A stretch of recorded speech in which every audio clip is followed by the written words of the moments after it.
40,000 years of absolute rule had made the Galactic Dominion lazy. They had forgotten what resistance looked like.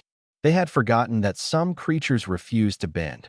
The Dominion controlled 12 elder species and over 800 vassal worlds. Their law was simple. When a new species achieved interstellar travel, they sent a champion to test them. If the newcomers submitted, they became servants. If they resisted, they became dust. No species had ever chosen dust and survived. Ambassador Prelin of the Harith Conclave was the one chosen to deliver the summons to Earth. She was tall and thin, with silver skin that reflected light like a mirror. Her species had served the Dominion for 30,000 years, and she had delivered this same message to 19 different worlds. All 19 had knelt within hours. She descended to the human Capitol building with confidence in her heart. The United Earth Council sat before her in a half circle. 50 representatives from different nations, all watching her with expressions she could not read. Humans were strange creatures. Small, soft. Their eyes held too much emotion. Prelin spoke the ancient words that had broken countless civilizations. She explained the trial of worth. She described the champion who would come. She painted pictures of what happened to species that refused to submit. Fire from the sky. Cities turned to glass. Children who never grew old enough to understand why they were dying. When she finished, she waited for the fear. She waited for the desperate negotiations, the offers of tribute, the begging for mercy. Instead, a human woman at the center of the council leaned forward. Her name was Secretary General Okonkwo, and her dark eyes held no fear at all. "Let me make sure I understand," Okonkwo said slowly. "You want us to surrender our freedom, our sovereignty, and our future to an empire we have never met, simply because you arrived first?" Prelin blinked. "It is not a request. It is the law of the galaxy." "Your law," another council member said. "Not ours. You do not have a choice." Okonkwo smiled. It was the kind of smile that made Prilin's stomach twist. "We always have a choice. That is what makes us human." The council voted unanimously. Their response was broadcast across every channel, transmitted to every Dominion receiver within range. 5 words that would echo across the stars. "We bow to no one." Prelin returned to her ship shaking. She had never seen anything like it. These creatures were insane. Did they not understand what was coming? Did they not care? The Dominion received the message with amusement. The Supreme Tribunal, the ruling body of the elder species, laughed when they heard it. Another arrogant young race that would learn its place. They had seen this before. The defiance never lasted. They selected their champion carefully. Gorham the Unbroken was a Vastari warrior who had fought in over 300 ceremonial duels. He had never lost. His species evolved on a world of constant volcanic activity, and their bodies were built like living stone. For arms, 8 feet tall, skin that could deflect plasma fire. Gorham was also cruel. He enjoyed his work. He liked to make examples. The Dominion broadcast his departure across the galaxy. Let all species see what happened to those who defied them. Let every vassal world remember why they served. Gorham's ship entered Earth's solar system with ceremony and spectacle. He demanded that the duel be broadcast to every corner of the Dominion. He wanted witnesses. He wanted the other vassal species to watch as he broke these foolish primates. Earth agreed to everything. They even let him choose the location. The Nevada desert stretched flat and empty under a pale blue sky. Gorham descended from his shuttle in full ceremonial armor, weapons gleaming. Billions watched across the galaxy. The Dominion's propaganda networks provided commentary, already writing the story of human submission. And then the human champion appeared. Her name was Dani Reyes. She was 5 feet 4 inches tall. She wore simple combat clothing. No armor. No visible weapons. She walked across the sand with her hands in her pockets. Gorham laughed. The sound echoed across the desert. "This is your champion? This small thing." Dani stopped 20 feet away from him. She tilted her head like she was studying something interesting. "You talk a lot," she said. "Do all Dominion champions talk this much? I will crush you with one hand. Human." "Maybe." She smiled. "But probably not." The fight began. Gorham charged with the force of a landslide. His 4 arms swung in patterns that had killed warriors twice his size. He was fast, brutal, unstoppable. The broadcast showed 4 minutes of combat. Then static. Then silence. The Dominion waited. Hours passed. Then days. Gorham's ship sat empty in orbit. His life signs had vanished from their monitoring systems. His champion beacon went dark. After 60 days, the Supreme Tribunal declared him lost to unknown causes. They told the public it was a malfunction, a fluke, nothing to worry about. But behind closed doors, they were afraid. They sent a retrieval team. 40 elite soldiers in the finest warship the Dominion could build. The ship entered Earth's orbit, began its descent, and went silent. When they found it 3 weeks later, it was drifting empty. No bodies, no damage, no explanation. The whispers began. Something was wrong with that blue planet. Something was wrong with those small, soft creatures who smiled too much and feared too little. The Dominion had broken hundreds of species. They had never met one that broke back, until now. Fear is a strange thing for immortals. The elder species of the Dominion had lived so long that they had forgotten what it felt like. But after Gorham vanished, after the retrieval team disappeared into silence, fear came crawling back like an old disease. The Supreme Tribunal met in secret on a station that orbited no sun. 7 representatives from the 7 ruling species, all of them ancient, all of them powerful, all of them pretending they were not afraid. "It was a mistake," said Counselor Vreth of the Vastari.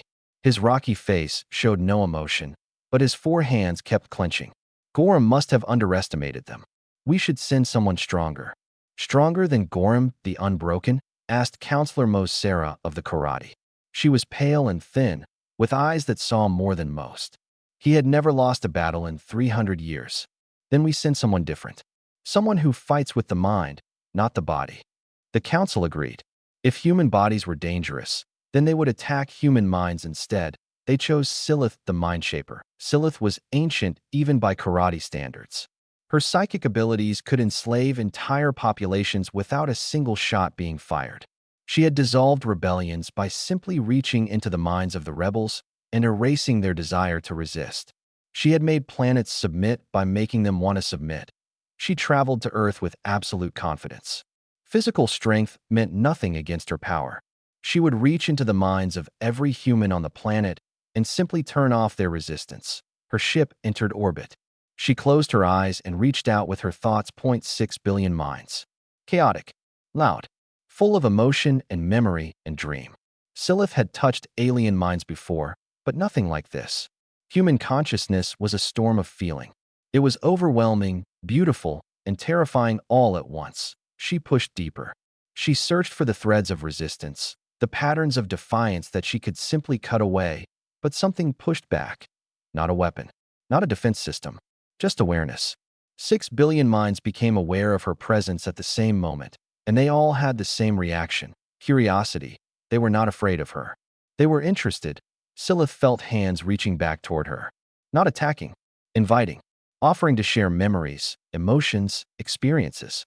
A child's first laugh, a grandmother's last breath, the feeling of rain on skin, the taste of food shared with loved ones, the joy of holding a newborn, the grief of burying a friend. It was too much. It was everything. It was every emotion that existed, flooding into her mind in a wave that had no end. Her telepathic link to the Dominion went dark. The Supreme Tribunal waited. 1 week, 2 weeks, a month. Silith never reported back. They sent more champions. Each one was chosen for specific strengths that might counter whatever humanity was hiding. Brakthos the Immortal was a Vreen warrior who could regenerate from almost any wound. He had survived 17 assassination attempts. His species had evolved to be unkillable. He landed on Earth and walked into the human capital city with confidence that he never walked out. The twin blades of Orin were legendary duelists from a species that shared a single consciousness between 2 bodies. They fought as one mind in 2 forms, anticipating attacks before they happened. They were the greatest fighters the Dominion had ever produced. They vanished within hours of landing. Grand Arbiter Moswen was different. He was not a warrior at all. He was a diplomat, a genius of rhetoric and law who had dissolved rebellions by simply talking to the rebels until they agreed to surrender. His words had ended wars that armies could not win. That he asked for a meeting with human leaders. They agreed. The meeting was scheduled for 3 hours. It lasted for 8 days.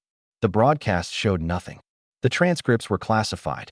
When it ended, Moswen smiled for the first time in centuries and requested asylum. 5 champions. 5 disappearances. 5 complete silences. The Dominion was no longer amused. The vassal species were whispering. The elder species were arguing. Something was deeply wrong, and no one could explain it. Counselor Vreth demanded a full military invasion.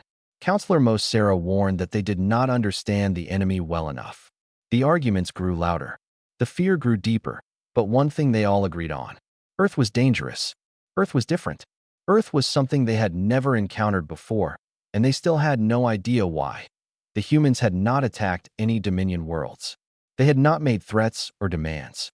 They simply sat on their little blue planet and waited, like hunters who had set a trap and were patient enough to let it work. In the grand archives of the Dominion, researchers began digging into Earth's history. What they found disturbed them. This species had nearly destroyed itself dozens of times. They had invented weapons capable of ending all life on their planet. They had fought wars that killed millions. They had survived ice ages, plagues, and disasters that should have ended them. And through it all, they had never stopped fighting. Not against enemies, against each other, against their own limitations, against anything that tried to control them. The Dominion had spent 40,000 years conquering species that had never known war. They had never met a species that had spent its entire existence at war with itself. They were beginning to understand why that might be a problem, but understanding came too late. The trap was already closing. And somewhere on Earth, 5 champions who should have been conquerors were learning what it meant to be free. Ren had always asked too many questions. It was a dangerous habit for a Hereth, a species that had survived 30,000 years of Dominion rule by learning when to stay silent. But Ren could not help himself. When everyone else accepted answers, he searched for truth. He was young by Hereth standards, barely 200 years old. He worked as a junior analyst for the Conclave News Service, writing reports that no one read about events that no one cared about. But when the champions started disappearing, Ren started paying attention. The official stories made no sense. Equipment failures, medical emergencies, voluntary retirement. The explanations changed with each champion, and none of them explained why 5 of the greatest warriors in the galaxy had all vanished on the same tiny planet. Ren began digging. He accessed old records. He interviewed retired soldiers. He collected fragments of information that no one else thought to connect. What he found made him afraid. But it also made him curious that he made a decision that could cost him everything. He would go to Earth himself. Getting there was difficult. The Dominion had placed restrictions on travel to the Sol system. But Ren was clever, and he found ways around rules that others thought absolute. He posed as a cargo inspector on a supply ship that was delivering goods to a human trading station. When he stepped onto Earth's surface for the first time, he expected to find a fortress world. He expected weapons, soldiers, and the remains of the champions the humans had obviously killed. Instead, he found a park. Children were playing on strange metal structures. Adults sat on benches reading books or talking to each other. A small creature with 4 legs ran across the grass chasing a ball. Someone was selling food from a wheeled cart that smelled like nothing Ren had ever encountered before. It was peaceful. It was ordinary. It made no sense. Ren spent 3 days wandering through human cities, waiting to be captured or killed. Neither happened. People looked at him with curiosity, but no hostility. A few even smiled and waved. And on the 4th day, a woman sat down next to him on a bench and said, "You're the journalist, right?" Ren froze. His blood ran cold. He had been so careful. The woman was tall and dark-skinned, with short gray hair and calm eyes. She wore a simple uniform that Ren did not recognize. "Relax," she said. "If we wanted you dead, you would have died on day 1. My name is Adora. I'm a colonel in Earth's Defense Forces. We've been watching you since you landed. Why didn't you stop me? Because you came looking for answers. We respect that." She stood up and gestured for him to follow. "Come on. I think it's time you learned the truth." She led him to an underground facility that looked nothing like a military base. There were gardens inside, art on the walls, music playing softly from hidden speakers. It felt more like a home than a fortress. They entered a room with a large table and comfortable chairs. Food and drinks were already waiting. Adora sat down across from him and poured something hot into 2 cups. "You want to know what happened to the champions?" she said. It was not a question. "I want to know everything." Adora smiled. "Good. Because everything is exactly what we're going to tell you." She explained it slowly, carefully, letting him understand each piece before moving to the next. Earth had known the Dominion was coming. They had intercepted signals. They had studied the pattern of conquest. They had seen what happened to species that submitted and species that resisted to so they chose a third option. We don't kill champions, Adora said. We give them a choice. When Gorham arrived, the humans did fight him. But the fight was not meant to destroy him. It was meant to show him something. It was meant to prove that humans would die before they would submit. After the fight, when Gorham lay wounded but alive, they offered him something no one had ever offered before. Freedom. He was a slave, Adora said. His whole species are slaves. The Dominion bred them for war, trained them for violence, and threw them at enemies until they broke. Gorham had fought for 300 years and never once asked why. We gave him time to think about it. Gorham chose to stay, not because humans forced him, because for the first time in his life, someone showed him that another way existed. Where is he now? Ren asked, his voice barely a whisper. Brazil. He runs a construction company. Turns out he's really good at building things when no one's telling him to destroy. Silith had found peace teaching meditation in Tibet. The twin blades coached fencing in France. Grand Arbiter Mosswin was writing philosophy in a university library. They were not prisoners. They were refugees. The Dominion rules through fear, Adora said. They make everyone believe there's no alternative. We prove there is. Ren sat in silence for a long time. Everything he had been taught, everything he had believed, was crumbling inside him. Why are you telling me this? He finally asked. Adora leaned forward. Her eyes were kind but serious. Because the Dominion is built on lies. And lies only work when no one speaks the truth. She slid a small device across the table. Your recording equipment. We didn't delete anything. Take it. Tell your people what you found. Tell everyone. Ren looked at the device. Then he looked at the human woman who had every reason to kill him and instead was setting him free. Why would you trust me? Because trust is how you build something worth keeping. She smiled. That's the whole point. The broadcast spread like fire through dry grass. It moved through Dominion networks, vassal communication channels, and secret frequencies that the elder species thought no one knew about. Within hours, it had reached every corner of the galaxy. Ren's report showed everything. The champions alive and well. The truth about Earth. The lies the Dominion had told for 40,000 years. But the most powerful part was not Ren's words. It was the champions themselves. Gorham appeared first. The warrior who had been called Unbroken now wore simple clothes and stood in front of a building he had constructed with his own 4 hands. His voice was calm. I spent 300 years fighting because I was told I had no choice, he said. The Dominion made my people believe we were weapons, nothing more. Earth showed me I could be something else. I choose to stay here. I choose to build instead of destroy. And I am not ashamed. Silith spoke next. The mind shaper who had enslaved populations now sat in a garden surrounded by students of many species. Her eyes were peaceful. I thought power meant control, she said. I thought strength meant making others submit. The humans taught me that real strength means helping others become free. Their minds are chaos and beauty all mixed together. They invited me in instead of pushing me out. I found home here. The twin blades demonstrated their fencing techniques to a class of human children. They spoke together, finishing each other's sentences the way they always had. We were legends, one said. The greatest duelists in history, said the other. But we never asked what we were fighting for. Now we teach young ones to be strong. Not to conquer. To protect. There is honor in that. Honor we never knew before. Grand Arbiter Mosswin sat in a library surrounded by books. His voice was soft but clear. I dissolved rebellions with words.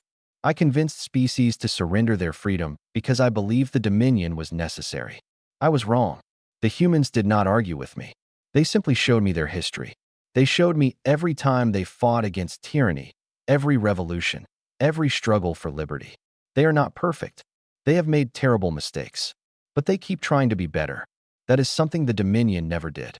The broadcast ended with a simple message from Secretary General Okonkwo. She stood alone, speaking directly to every species watching. Earth is open. To anyone who seeks freedom, we offer sanctuary. To anyone who questions the Dominion, we offer truth. To anyone who believes there must be another way, we offer partnership. We will not invade your worlds. We will not force you to join us. We simply offer a choice. The Dominion told you choices did not exist. They lied. The effect was immediate. On Harith Prime, Ren's home world, crowds gathered in public squares.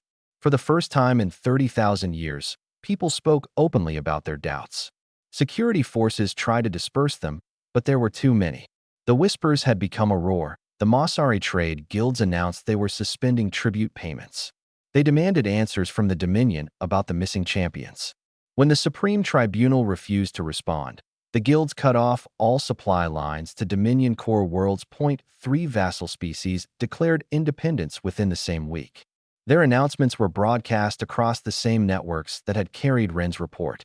The Dominion tried to block the signals, but the technology had spread too far. People had learned to listen.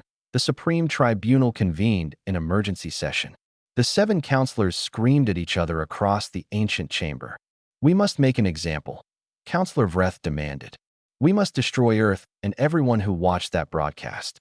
Fear is the only thing that holds the Dominion together. Fear is what's tearing us apart," Counselor Mos Sarah replied. "You cannot kill an idea with weapons. Every species we attack will become a martyr. Every death will create more rebels. Then what do you suggest? Negotiation? Surrender? I suggest we accept that we have already lost." The argument lasted for days. In that time, 2 more vassal species declared independence. A Dominion military base was abandoned by its own soldiers. A prominent elder species diplomat defected to Earth. Finally, Counselor Vreth forced a vote. The Dominion would assemble every warship it had. 10,000 vessels. The Annihilation Fleet. They would travel to Earth and burn it to ashes. They would broadcast the destruction to the entire galaxy. They would prove that resistance was still futile. The vote passed by the narrowest margin. 4-3. The orders went out. As the fleet began to gather, a small group of Dominion officers met in secret. They had watched the broadcast. They had seen the champions living freely. They had heard the human offer of sanctuary, and they had started to wonder if there might be another way. The Annihilation Fleet took 6 months to assemble. 10,000 warships. The largest military force in galactic history. Enough firepower to sterilize 100 worlds. It departed for Earth with the Supreme Tribunal watching. Counselor Vreth smiled for the first time in months. This would end the rebellion. This would restore order. This would remind the galaxy why the Dominion ruled. He was wrong. Earth had been preparing too. Not with weapons. Not with warships. With something far more dangerous, an idea whose time had come. The Annihilation Fleet dropped out of faster-than-light travel at the edge of Earth's solar system. 10,000 warships spread across the darkness of space like a wall of metal and fire. Their weapons were charged. Their crews were ready. Their orders were absolute. Admiral Keth stood on the bridge of the flagship, watching the blue planet grow larger on his display screens. He was old even for a Vastari, his rocky skin cracked with age and battle scars. He had commanded fleets for 2 centuries. He had never lost, but something felt wrong. "Admiral," his sensor officer reported, "we're detecting vessels in Earth orbit. Approximately 300 ships." Keth almost laughed. 300 against 10,000. The humans were brave, he had to admit. Brave and stupid. Identify them. The officer's voice changed. "Sir, the configurations are mixed. Some are human designs, but others are. They're Dominion vessels. Vastari cruisers, Karate scouts, Harith transports, and there are life signs aboard that match our missing champions." The bridge went silent. Keth stared at the display. The champions were supposed to be dead. The champions were supposed to be victims of human violence. Instead, they were waiting in orbit, commanding a defense fleet made up of Dominion defectors. "Open a channel," he ordered. "I want to speak to whoever's in charge." The screen flickered. A human woman appeared. She was the same one from the broadcast, the Secretary General. Behind her stood Gorham the Unbroken, still massive, still terrifying, but with something different in his eyes. "Peace, maybe. Or purpose." "Admiral Keth," the woman said. "We've been expecting you. You're outnumbered 30-1. Surrender now, and we'll make it quick." "We're not going to surrender. But we're not going to fight either. Not unless you force us to." Keth frowned. "Explain." "Look at your fleet, Admiral. Really look. How many of your crews have seen our broadcast? How many have started asking questions? How many are wondering if there's a better way?" Keth's stomach tightened. He had noticed the whispers. He had heard the doubts spreading through his own ship. He had ignored them because ignoring problems was what Dominion officers did. You have a choice, the woman continued. You can attack us. You might even win. But your crews will know they destroyed people who only wanted to be free. They'll know they followed orders from an empire built on fear and lies. And they'll carry that weight forever. Gorham stepped forward. His voice rumbled through the communication channel like distant thunder. Or you can join us. Earth doesn't ask for your loyalty. It doesn't demand your service. It only offers a chance to be something more than a weapon. I was a champion of the Dominion. Now I build homes for families. It's better. I promise you it's better. The channel went silent. Keth stood frozen on his bridge, feeling the eyes of his crew on his back. Then a new transmission came through. Not from Earth. From his own fleet. This is Captain Morin of the cruiser Vengeful Spirit. I'm standing down. My crew has voted. We're not firing on people who offer us freedom. Another voice. This is Commander Bela of the destroyer Ironwell. We're standing down too. More voices. More ships. The trickle became a flood. Keth watched his fleet dissolve in real time. Captains who had served the Dominion for centuries were abandoning their posts. Crews were mutinying peacefully, simply refusing to follow orders that felt wrong. The Annihilation fleet was eating itself from the inside. Admiral, his own first officer said quietly, the crew is asking what we're going to do. Keth closed his eyes. He thought about 40,000 years of empire. He thought about all the species crushed beneath Dominion rule. He thought about his own family, generations of soldiers who served because they were told to serve.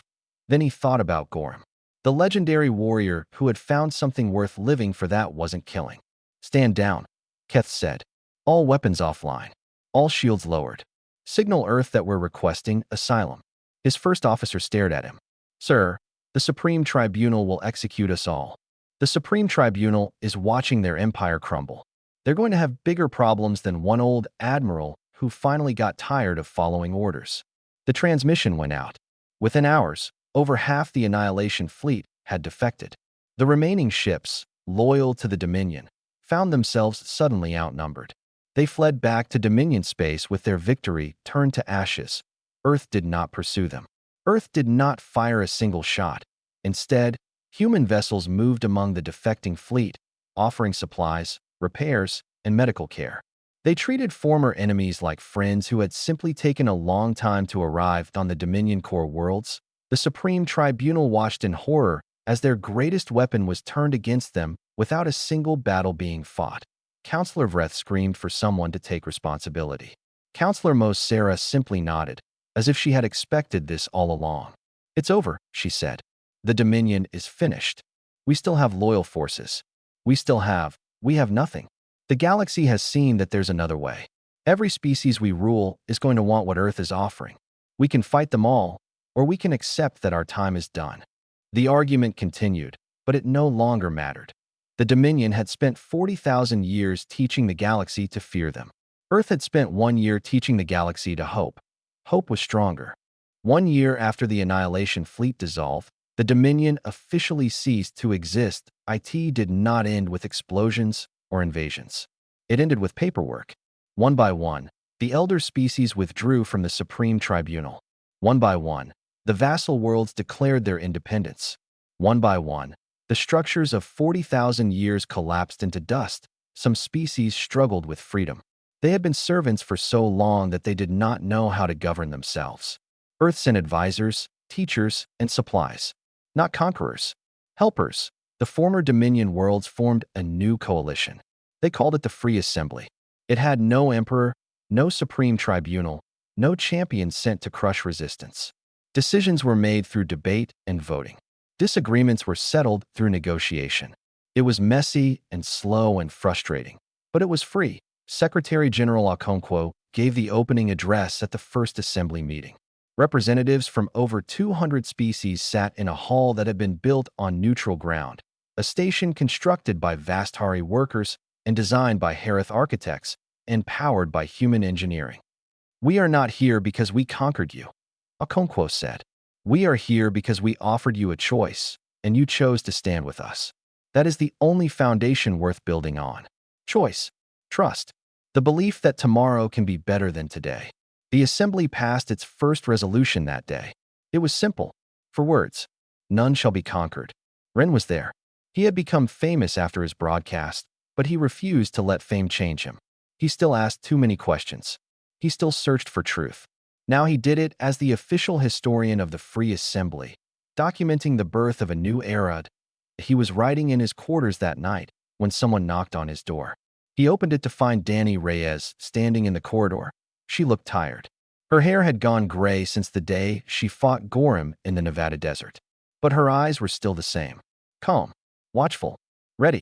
"Can I come in?" she asked. Ren stepped aside. She sat down heavily in a chair and accepted the drink he offered. "I read your latest chapter," she said. "It's good, but you left something out." "What?" "Why we really did it. Why humans decided to fight the Dominion with kindness instead of weapons." Ren leaned forward. This was the question that had bothered him since the beginning. Humans had the capacity for terrible violence. Their history proved it. They could have become conquerors themselves. They could have used the champion's knowledge to build weapons that would have given them power over the galaxy. Instead, they chose a different path. "Tell me," he said. Dani stared at her drink for a long moment. "We almost destroyed ourselves. Multiple times. Wars. Weapons. Hatred. We came so close to ending everything that we finally had to ask ourselves what we were fighting for." She looked up.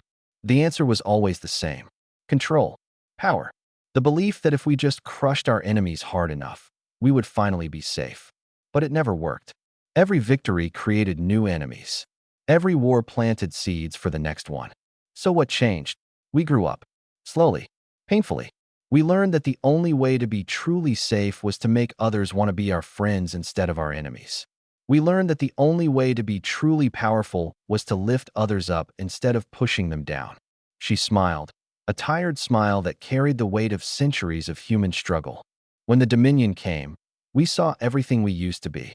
The fear, the violence, the belief that strength meant dominance. We knew exactly how that story ended because we had lived it ourselves. So we decided to write a different ending. And the champions? Gorham and the others. They were slaves who didn't know they were slaves. We showed them what freedom looked like.